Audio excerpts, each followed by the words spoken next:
and welcome to another episode of Daddy Issues. Um, I'm Craig Jakes, and this would be my co-host. I'm Don Tretler. I'm Fatherhood Services Coordinator with Early Education Services. And we've got a fun topic today. We're going to talk about the joys of raising kids when not being with their mom, whether through divorce or maybe you were never married, but all the great fun that comes with raising kids in separate households. Yeah, I thought since this is a show about fatherhood, since we're talking about daddy issues, I brought in some father facts because people out there may be wondering, why would these guys, why is it important that we have a show about fatherhood? Why is it why do we need this? And these are some of the father facts. 1 in 3 American children grows up without a father. There's so many things that can lead to, too.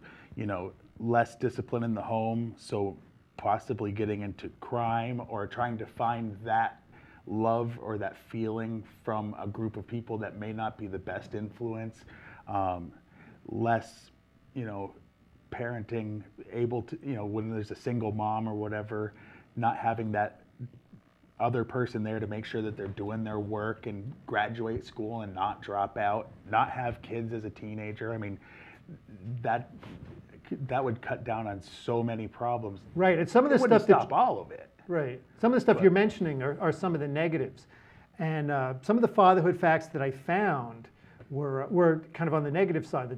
Some of the negative side. One of the dads that I worked with had said, "Well, could you focus on some of the positive facts?" So these are some of the same things, but kind of turned on the positive side. So these are positive effects of father presence. Children who shared important ideas with their fathers and who perceived the amount of time that they spent with their fathers as excellent had fewer behavior problems.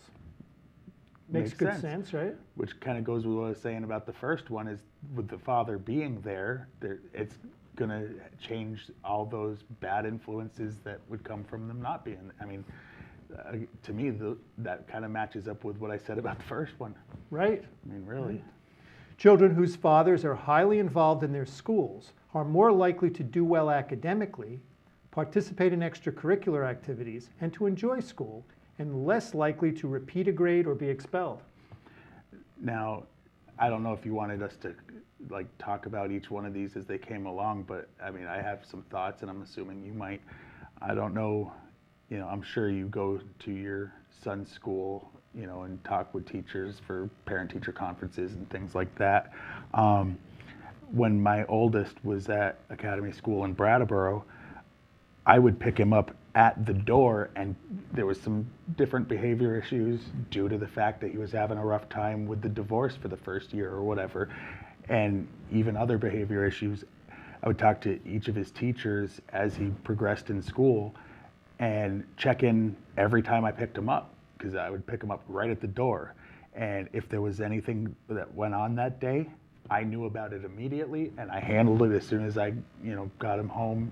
If, it was positive, I would, compliment him on whatever. If it was bad, then, there was punishments. It's like, but what the teachers loved the fact that I was there on a regular basis to connect with them and just, hey, how was his day? How was his week? Because I haven't, picked him up here since last week. This is the first day this week I have off and have my kids.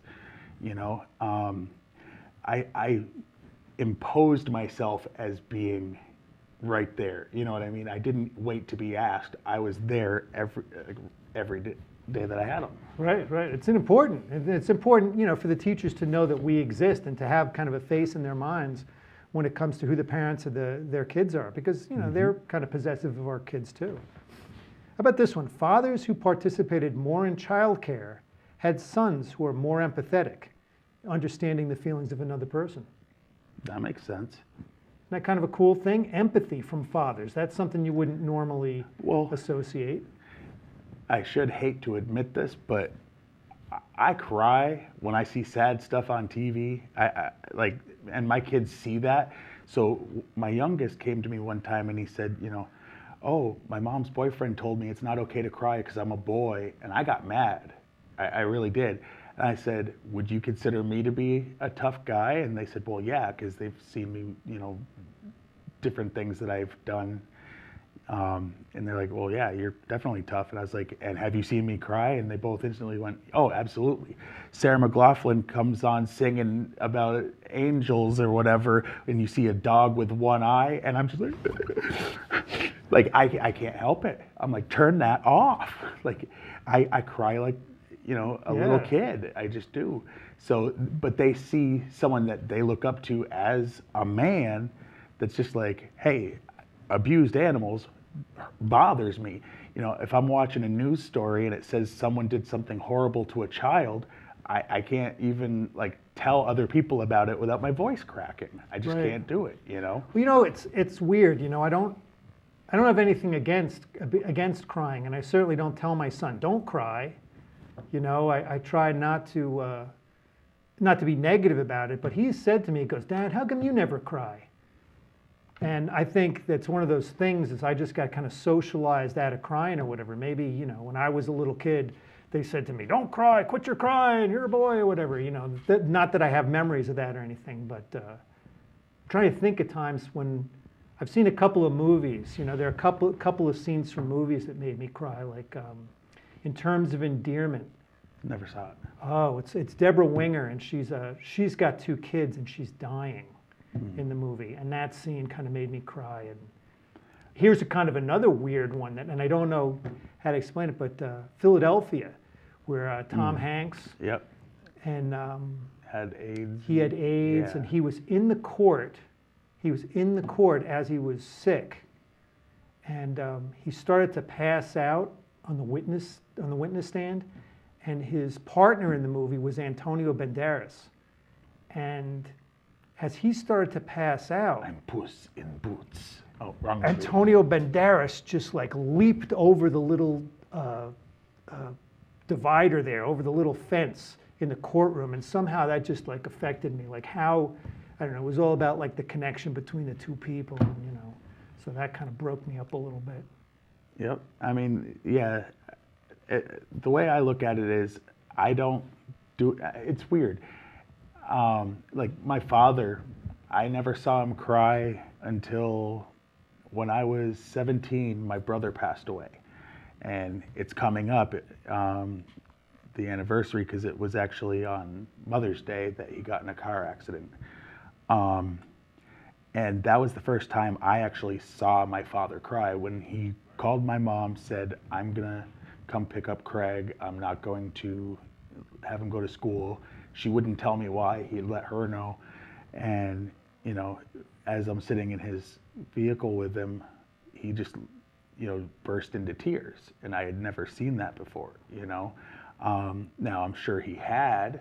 It was just one of those things where I had never seen it, and I was like, oh, wow. But again, it was my stepbrother technically, but since I was 2, so I don't refer to him as stepbrother unless I'm trying to be specific, because people are like, well, you have a different mom and a different dad. How's that your brother, But I mean, my dad was helping raise him, since I was 2, so. How'd you feel about seeing your dad cry? Well, I was too busy, feeling the emotion of just being told that my brother had passed away. You know what I mean? It's like we had one of those relationships where he and I were a year apart, and he had stayed back a grade, so we were in the same classes a lot in high school, and we would bump heads a lot. But when other people would bump heads with us, we would be there for each other. It was that whole brotherly thing of, we can, mess with each other, but these people aren't going to mess with either one of us, because we'll just stand back to back and take on the world. And that's just the relationship we had, but we'd drive each other up the wall. So I was too busy, processing the fact that, an 18-year-old, he had just turned 18, in the March prior, had passed away. So that was a kind of rough thing, but that was the first time I saw him cry. First time I remember seeing my dad cry was at my high school graduation, because it had been such a huge undertaking to get me to the point where I graduated. Yay. Exactly. He was so, and I'm not saying, but I could see him teary-eyed and stuff, and I don't remember ever seeing it. But I mean, I certainly didn't think any less of him, but I was really kind of moved by how touched he was, that this affected him so much. I was Pride. like, wow. It was tears of pride more than anything, it sounds like. Yeah. But that was, I don't know, but my father didn't cry a lot, but that was kind of the first time I remember seeing it. And I know as he got older, one of the things that affected him a lot was sometimes when he would talk about like veterans or, guys that went to war, soldiers, sailors, stuff like that, and the sacrifices that they made for the country, that really moved him a lot. Yeah, my dad was a Vietnam vet, so I heard some stories from him too about, that type of thing. He never really welled up with tears or anything when he was talking about it. And as I'm older now, as an adult, there's some stories that he never would have told me when I was a kid, just because, they say war is hell for a reason, Right.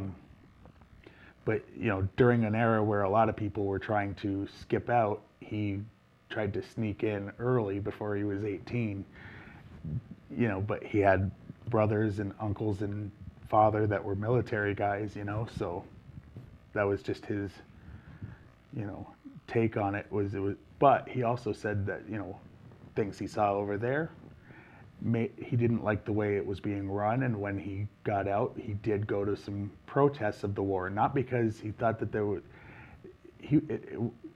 with him, it wasn't anti-American, it was specifically anti the way that war was handled. And, as gung-ho as he was to go in, he's like, they did not handle this at all the right way, and that's why he protested. Right. Interestingly, to say that anti-American and Well, a lot of people take it that way. right, Thomas Jefferson, who I think none of us can say that Thomas Jefferson was anti-American, but Thomas Jefferson, and this isn't a quote, but he, for the most part, said that for us not to protest and just go along with patriotism, or calling it patriotism by going along, is un-American, that it's very American to protest and to constantly be examining our government. So I think I always kind of go along with that, Well, my theory on, I think it happened a little less with, the most recent wars and stuff, where there was a lot of protesting of the soldiers coming back when it came to Vietnam, and people being spit on and things thrown at them or whatever. And then you look at, the same people that protested, in this most recent of wars,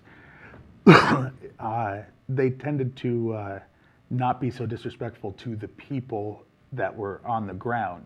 Their feelings were more directed at, the politicians in charge or the people running, the campaigns over in the Middle East, So at least there was a stronger, it didn't seem like they were attacking the soldiers themselves, which happened a lot with the Vietnam War, unfortunately, Right. And I can't think of what it is, but I was watching a movie with my son.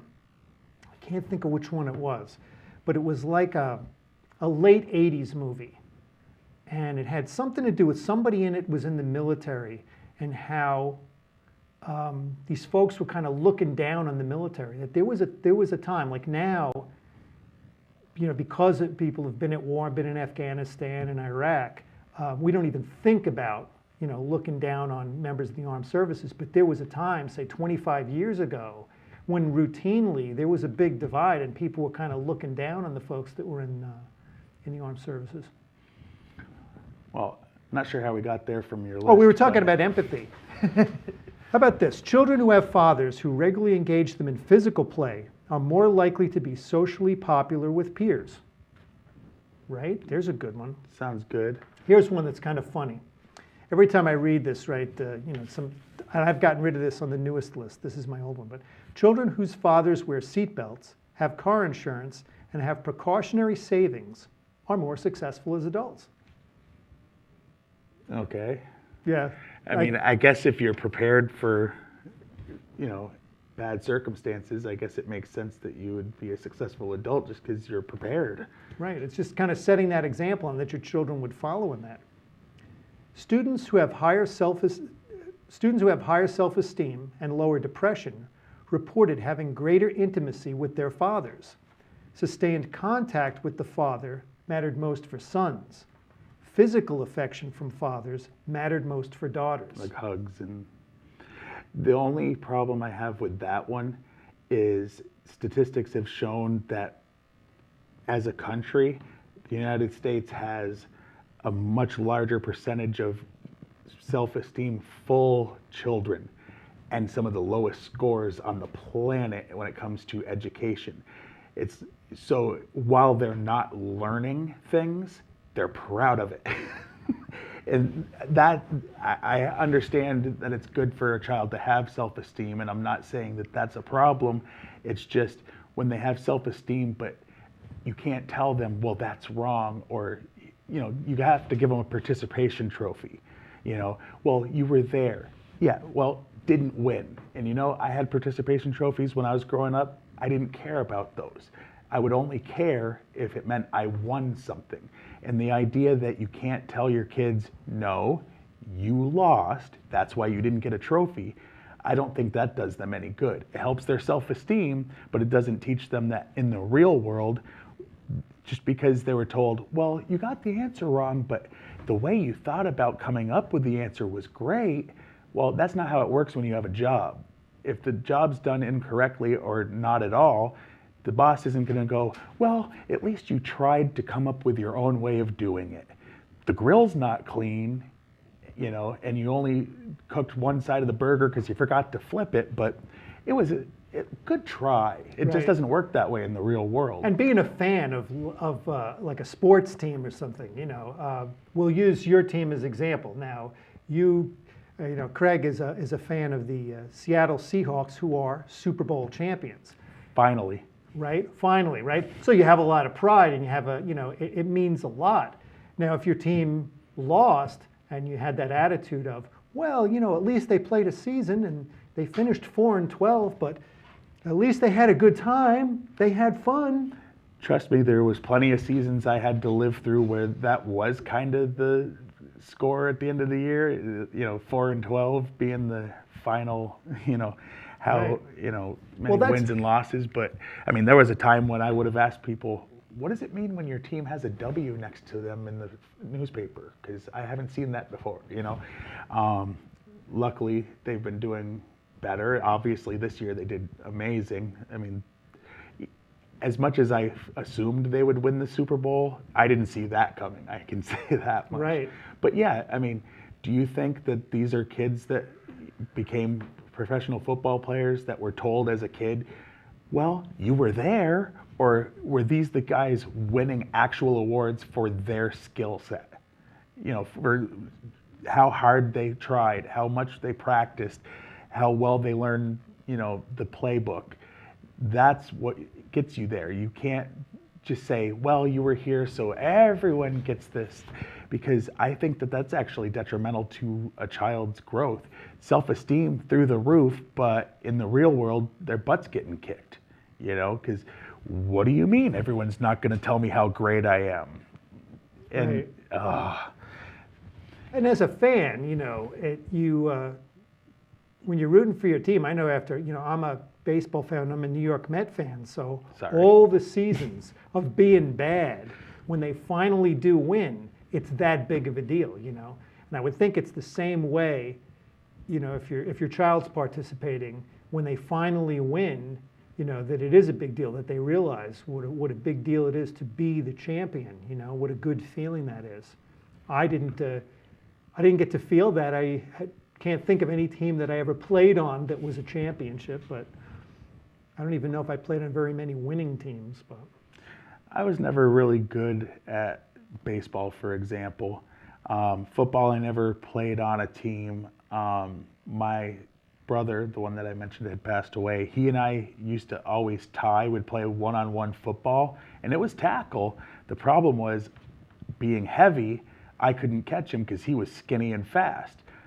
But I was bigger than him, so he couldn't get me down. So if he had the ball, I couldn't catch him.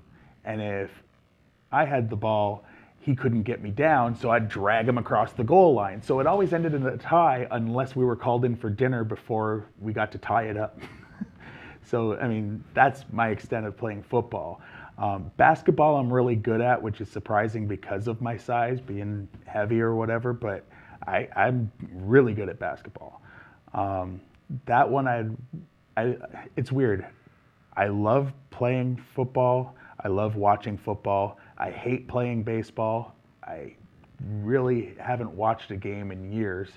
I kind of switched from baseball as a kid to football as far as what I watched. And basketball, I'd rather watch a college game, to be honest with you, because it's like these are the guys that are trying their hardest to get to the NBA. And to me, it's better games. I was a Bulls fan back in the time of, Michael Jordan, and, of course that was the time of Larry Bird, and my dad was a Celtics fan, so, you'd think I would have followed in his footsteps because that's how I became a Seahawks fan, but no. But again, not one of those guys got there by participating. Right. It was working hard day after day. It doesn't matter if it's hockey, basketball, football, baseball. Tiger Woods didn't get to where he was, all personal life stuff aside, by, playing mini golf on weekends. That's not how that happens. It's like, Right. You don't get lucky by No. doing stuff like that. absolutely. So I have a couple more facts. right. Children whose fathers are highly involved attain higher levels of education and economic self-sufficiency. So again, that kind of goes on another education. I kind of broke those two up.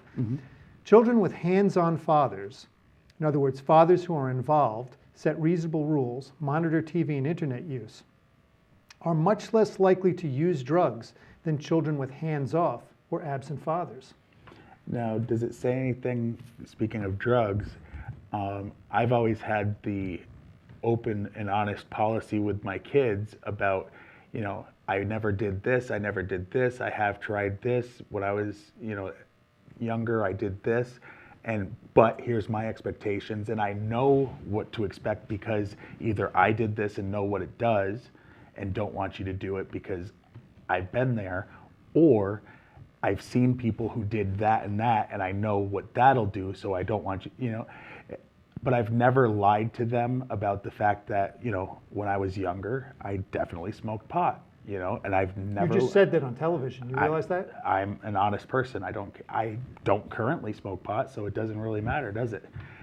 There go your chances of running for president now. I think now it doesn't matter. I believe Barack Obama admitted that he actually inhaled, and he got elected twice, so I don't think that that's going to really stop anything, especially when 2 states have legalized it and there's others pushing for it.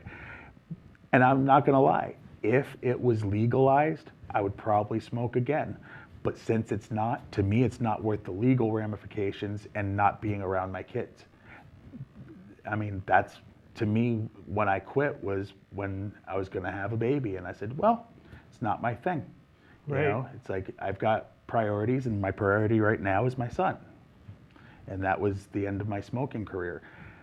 But I'm not going to lie to my kids and say that I never did it. You know what I mean? Because fear-mongering certain things, the whole, what was that movie that was anti-pot, Reefer Madness. Yes, Reefer Madness. Yeah. I'm not going to go at it like that, because if they experiment when they get older and realize that that's a lie, then they're going to start questioning things that aren't lies that I'm saying, about harder drugs. So I would rather be open and honest with my past so that they can be, that way when they do experiment in the future, which I've made it very clear, my expectations of wanting them to wait till their brain is fully developed or whatever, I don't want them drinking either, and that's perfectly legal when they're 21. It's like, but when they get older, fine, but underage, I just don't expect them to be doing it. Right. Well, this is controversial too. About we could look this up before we do it, and before we do a show, and we could actually do a whole show about this. I have no problem with that. There are experts and stuff. I've heard it's kind of controversial about whether you should admit to your children, what kind of experimenting you've done in the past. There are some that say, like you say, people that feel like you should be be honest. And then there's some people that feel like that honesty can be kind of detrimental too. That to a certain degree, there's a period of time where you may want to, I don't know, get away from that subject, you know. But Well, you know, not that I'm saying you're wrong. It's just that I've been kind of paying attention to yeah. what's said. Well, see, my thing specifically is, you know, I feel, and it's my personal belief, and it's the way I've been raising my kids, if I'm honest with them about the fact that I did that, and it is in my past, it's not anything that I would have any interest in right now, because it's just the legal trouble that I could get in, it's not worth it when I got kids. You know, my girlfriend's opposed to it 100%, and it's just not worth it to me legally, so it's not there. But they know that I had experiences with it, and they know that, you know, if I'm honest with them about that, then when I say harder things like heroin or whatever, and what the, you know, ramifications of those drugs are, then they can actually look and go, well, obviously he's being honest with us because he didn't deny other things from his youth, you know? Right.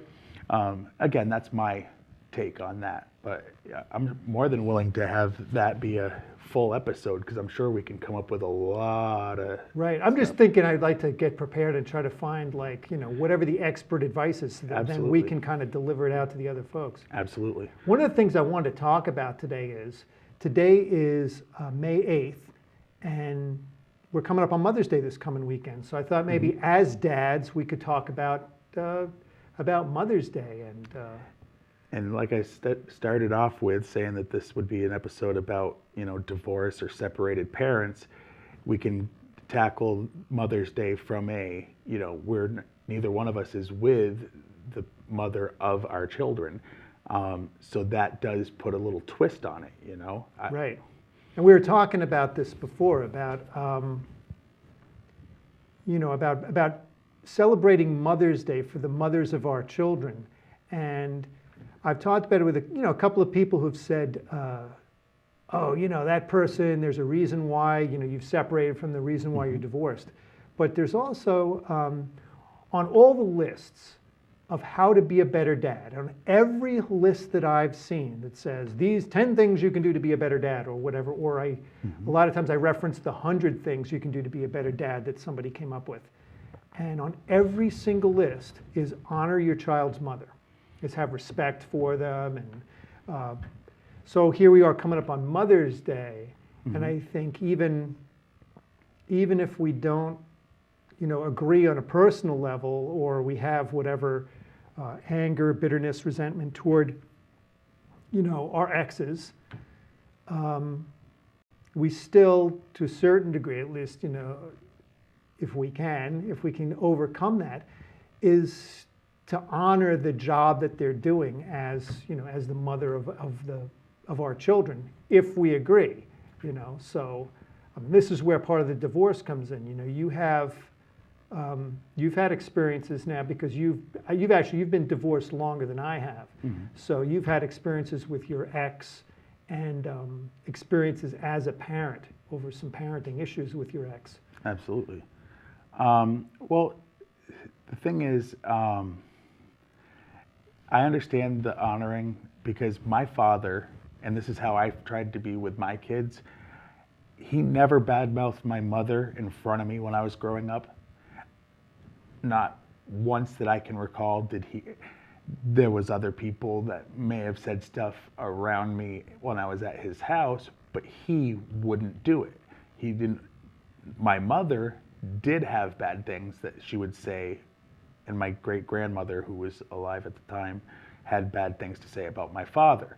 And I looked at that and knew how it made me feel, where it's like, I appreciated the fact my dad would not badmouth my mom, and it bothered me to hear bad things about my dad from my mom. So I try to be more like my dad in that situation, where I don't want to say anything bad about my ex-wife in front of my kids in any way. Whether or not she does, I don't know. I'm not there. You know, but to me, it's not going to help my relationship with my boys if I sit there and say horrible things about their mom. It's just not going to happen. Um, and that's I mean, there's plenty of times that she and I have different ideas of how something should be handled. And, obviously there's a reason that we're not together, but that doesn't mean I feel that I have the right to have a free for all on saying anything, Right. especially in front of them. They don't need to hear it. Right. It's not good for them. Right, exactly. It's a very bad habit. It's a very bad thing to do in front of your children is to badmouth your ex. And sometimes it's hard. Sometimes it's hard when we're angry or we're upset to bite our tongue, but we really need to do that for our children's sake. Absolutely. I'm thinking, as Mother's Day is coming, if we can do it, to honor the mothers of our children, the good job that they've done, if they've done a good job with their mothering of our children, to try to appreciate them. And, I think that sets a good example for our kids too, to say Happy Mother's Day to the mothers of our children and stuff like that. I don't think she and I are I mean, we can speak about certain things, but I just don't think my ex-wife and I would really have that kind of a conversation, to be honest with you. And it's not that I don't respect the fact that, I'm not ever going to say she's the only reason we got divorced. It would be, I consider myself to be a very honest person, and to try to put all the blame on her is ludicrous. It just is. There's no way that that's possible. I don't want to take all the blame myself, but I'm certainly not going to put it all on her. It takes two to tango. That being said, I don't think that I could necessarily call her up and wish her a happy Mother's Day because we're not there. Right. You know what I mean? Now, I have no problem with, if my kids were trying to, make a card for her or something while at my house, I would never try to put a stop to that because why would I? That's their mother. And, the best thing in my life is my kids, and now my stepkids too. I love raising kids. I really, truly do. I love my girlfriend. I love her kids. I've been there for them since they were I met them when they were 1 and 2. We started living together when they were 2 and 3, and then they were 3 and 4 when we moved in together. And I have to say, I try to figure out how to word this exactly. I want all of them to respect their mother, including the 2 that I had with my ex. You know what I mean? I guess is the main thing I was trying to say. But I just don't picture, buying a card and having it given to my ex. You're for my not there. kids. That's not the relationship that you have right now. Now, there have been school issues that she and I have sat down and tried to work out things and behavior issues or whatever. But outside of something that specifically pertains to our children, we're not. How long were you hanging out married? as friends. We split up on our wedding anniversary. I don't remember. I think it was 7 years, actually. I'm pretty sure it was 7 years. We had been together as a couple for 13. We got married when my son was 2, because I remember he was wearing a suit and just flirting with all the women that he saw, which was pretty cute. But anyway, and like I said, I'm not going to say that it was all her fault with the divorce, and I would never try to put that into my kid's head. With us, honestly, what it was there was a little tiny problem that it just got bigger and bigger and bigger because neither side would back down, and that happens a lot, and sometimes when the problem gets too big, you just can't come back together and fix that. Our problem was, we disagreed on whether or not the cops should come and tell me I had 15 minutes to pack my stuff and leave. I was opposed. To be fair, she didn't let me know ahead of time it was coming. You know. Surprise! Oh yeah, and it was our wedding anniversary. That was the fun part. But even still, it's like there was a lot that led up to, that. Now, it wasn't physical abuse or anything like that, but there was just a lot of things that went into that. I don't even know necessarily that she planned on it being our anniversary. I think, it was just, it had gotten to the point where it's like, well, we're not going to be together anymore. But anyway, I think I've kind of. Well, how do you think now, the relationship that you have with your ex now, how do you think your kids now view having that relationship and view marriage for themselves, the way they see it, marriage for themselves in the future? Honestly, I don't think my youngest thinks about it. I honestly don't. My oldest, I think that, and this is just we've never had this conversation, but I would say from what I know of him, most likely he plans on getting married once and staying married. I had mentioned before that, I go to church and stuff, and he's got real traditional Christian values, like just pouring out of his pores. So I think that his plan at this point would be to find a woman that he falls in love with and being with that woman till death do us part, To be fair, that was my original plan. Sometimes other people make different plans.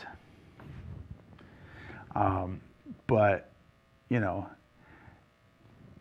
I honestly think that's where he would look at, how he would look at it. So you don't think that him seeing your experience with yourself and his mom, you don't think No. that's going to affect how he sees marriage in the future? I honestly don't. Or maybe he'll see it positively in the future. So he'll say, like, you know what? I saw how things went with them, and I want things to be different. Sometimes like when somebody has an alcoholic as a parent, sometimes they'll make up their mind and say, I am absolutely not going to do the same thing that my parent did. But unfortunately, sometimes then you find a spouse who is, so you never know how that's going to go. I honestly think that for him, I don't think it's going to make him think bad about marriage at all. And he's a smart kid where I'm positive he can look at it and see where I was wrong. I need a drink or something. Anyway. Can't help you. I don't have anything here myself. It's all right. Last week I had a coffee. This week I didn't bring one. But I think that honestly, he can see where I was wrong and where she was wrong. And I think that he'll try to avoid those things. Yeah. But I really don't think it's going to give him a bad outlook on marriage. I truly don't. Yeah. Well, let's reverse that. How do you think your divorce is going to make your son look at that? Well, interestingly, because your first response, you said that your younger son, you said, oh, I haven't had a discussion with him. And interestingly, my son is the same age as your youngest son. Mm-hmm. And I haven't had that discussion. Marriage hasn't really come up. He has said to me, even recently, within this past weekend, that he wants to have children. But he hasn't really talked about the relationship. And I think he's just at a stage in his life where I don't think he can even fathom the idea of having, that relationship and stuff. He's still in, what do they call it? There's a name for that developmental stage. Latency. Okay. Woody Allen had in one of Woody Allen's movies, he said, I never went through the latency stage. I always liked, other little girls and stuff like that. So. Yeah, he never outgrew that, even if it was his wife's daughter. Anyway. Right. But my son is in latency right now, and he doesn't really, look at the opposite sex as something, desirable, which is developmentally appropriate. And so I think that's cool. And but I think his view will change, and eventually we're going to have those discussions so that we'll see how he feels about about that lifelong relationship. Or maybe he won't want to get married at all, because there are a lot of people nowadays that want to have children that don't have, they don't Look at have that. children. I'm assuming one of cool. these is for you. You weren't going to drink both. Anyway. And that's like, that'll be, some discussions for the future. It'll be some grist for the mill for us to be able to talk about what it means. By that time, both, his mom could be remarried, by the time he's in high school. I could be. have a relationship or be married or something like that. Absolutely. Well, and that's another thing, my kids, there's a man that my ex has been with, from not long after we really split up. She started seeing him, she dated or whatever, and she's had 2 kids since we split. So that's another set of circumstances that comes up, where they've got 2 half sisters. I've raised them to believe I have 2 half sisters. I don't, just like my stepbrothers, I don't call them my half sisters. 2 half sisters make a whole? I guess. I've never tried to do math with them because they're girls and not good at it. No, I'm kidding. He said it. I didn't mean it. But I want them to consider their sisters to be full sisters, even if they have a different dad, you know what I mean? But it is interesting to see where, now they've had this expanded family. I'm not married to my girlfriend, but we've been living together for 4 years, been together for like a little over 4.5 as a couple. So they've known their stepbrother and stepsister, even though, again, not married. That's basically, that's what I always refer to them as.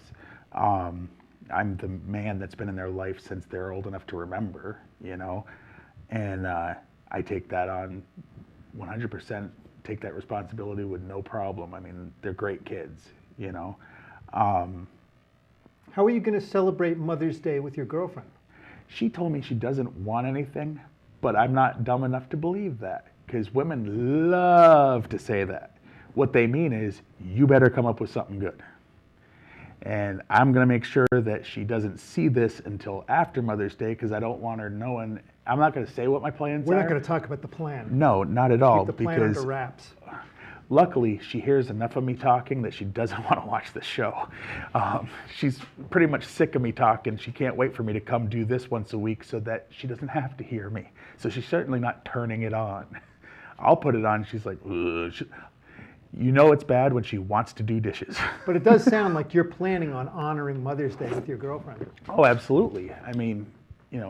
She's a mom in my household that's raising kids. She's helping me raise my kids when they're there.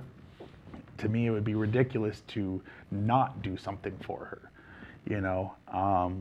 Just like, I think it would be, ridiculous not to call and have a chat with my mom on Mother's Day or my stepmom on Mother's Day. Like, it wouldn't cross my mind not to do that. But yeah, that was her claim. Oh, I don't want anything. Yeah, because I'm a sucker and I believe that. What about your own mother? She has to work.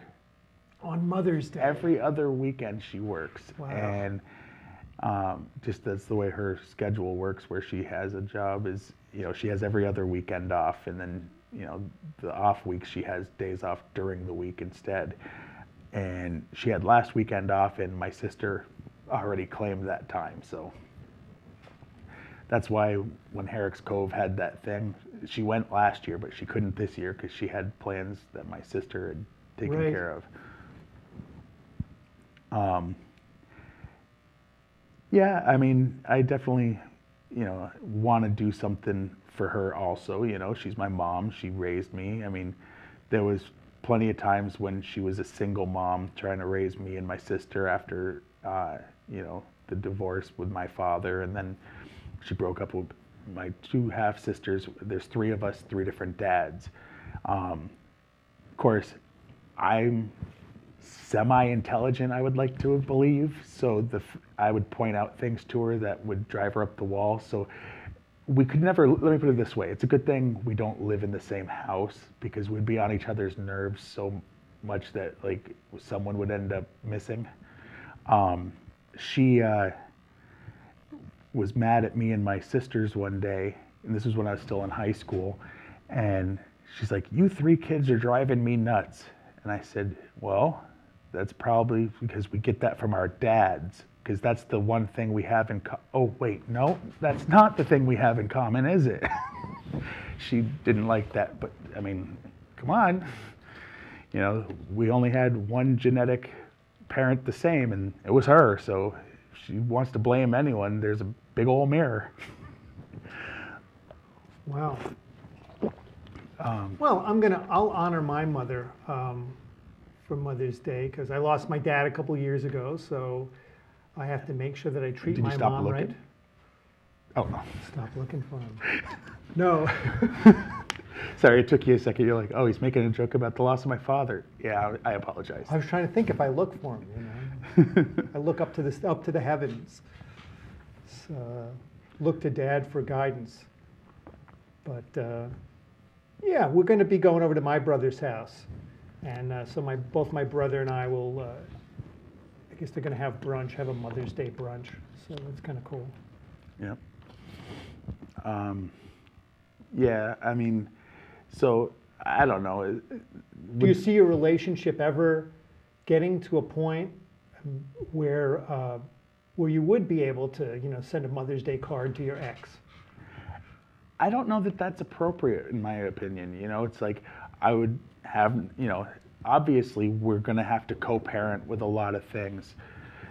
Things like, you know, when they get, you know, graduating high school or when they get some award, because my son Joey is actually he's, you know, gotten, you know, Awards? well, yeah, basically what it was they do the kneecap scores, kneecap tests, and his was higher than the average of kids in his grade level, higher than the average of his school of Windham County, and higher than the average for the state for almost all of the subjects that they tested for.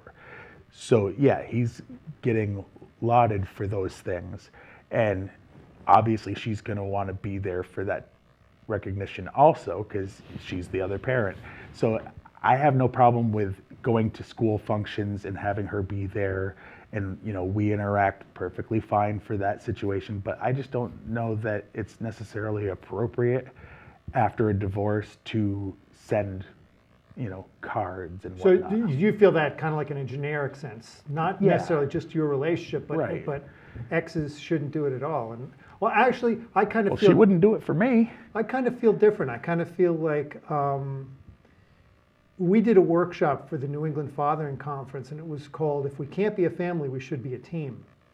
And I kind of view like parenting now as trying to be a team, so that I'd like to kind of honor my teammate in parenting, even though I don't have a relationship anymore, have a relationship outside of parenting with my ex. So I kind of feel like if you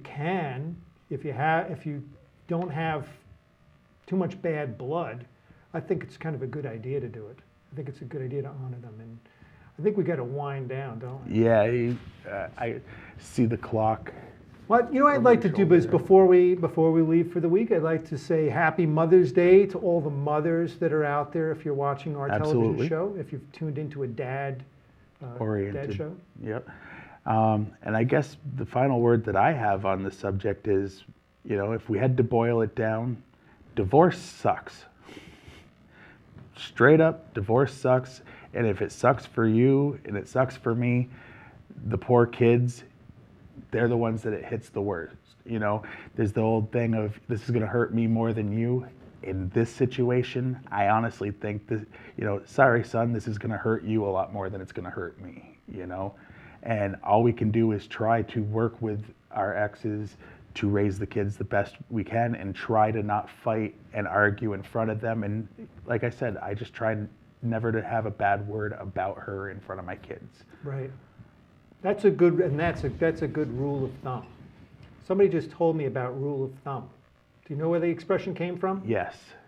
And advocating beating of a spouse doesn't really fit with co-parenting positively. No.